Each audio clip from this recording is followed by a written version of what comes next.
Le SLUC est un club de Pro A, donc je pense que tout le basket français est content qu'ils y retournent, ils ont tout pour y réussir, et donc je leur souhaite bonne chance pour cette saison. Sur le match, déjà, je pense qu'on a eu des bonnes parties, des bons mouvements, vraiment, mais vu que ça ne se reflète jamais des deux côtés du terrain en même temps, on ne peut jamais faire d'écart.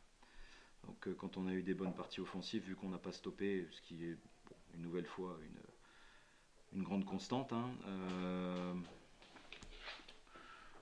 bah, ça ne peut pas fonctionner. Et puis bon, j'ai d'énormes regrets sur la fin du troisième et le début du quatrième, parce qu'on revient à 5 points là, à 64-59. Et je pense que c'est là qu'on peut peut-être faire un peu trembler l'adversaire, parce que là on avait plutôt eu des bonnes choses. Et c'est tout seul, quoi.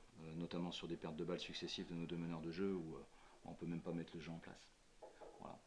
Ensuite, le deuxième regret qui est, mais bon, on n'est qu'au cinquième match ensemble, mais on va quand même très vite régler ça, c'est que je trouve que, un peu comme toute la salle, bon, je pense qu'il y avait personne en fait ici qui doit connaître le basket parce qu'à moins 16 à 5 minutes, le match il n'est pas fini, hein. Donc que la salle comprenne, pense que c'est fini, moi ça je respecte, mais que mes joueurs pensent que c'est fini, ça me dérange beaucoup plus.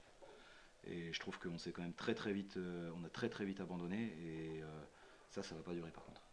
Ça va pas durer. C'est le cinquième match, c'est encore là, pour nous un état de préparation face à une équipe qui est beaucoup plus forte que nous.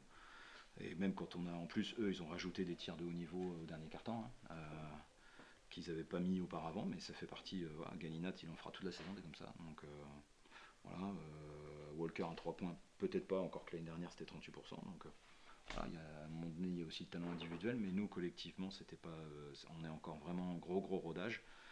Comme les stats le montrent, on a su trouver les intérieurs, c'est très intéressant.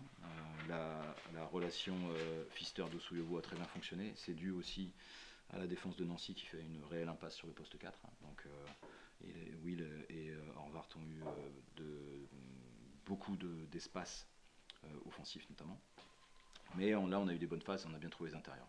Maintenant, c'est la première soirée où on est aussi maladroit à 3 points. Ça, je pense que, enfin, d'un point de vue offensif, je suis pas particulièrement inquiet si ce n'est sur nos pertes de balles.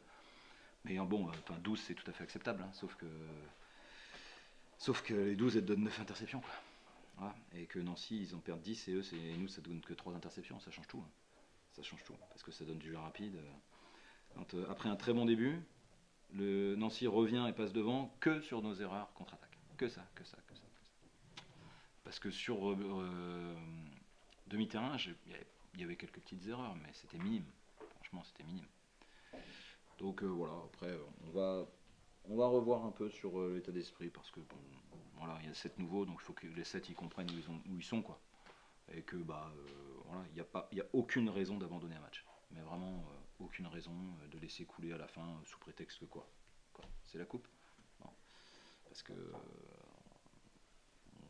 moi là, les scores qui s'affichent pour les adversaires, ça commence vraiment à me donner des boutons quand même, hein.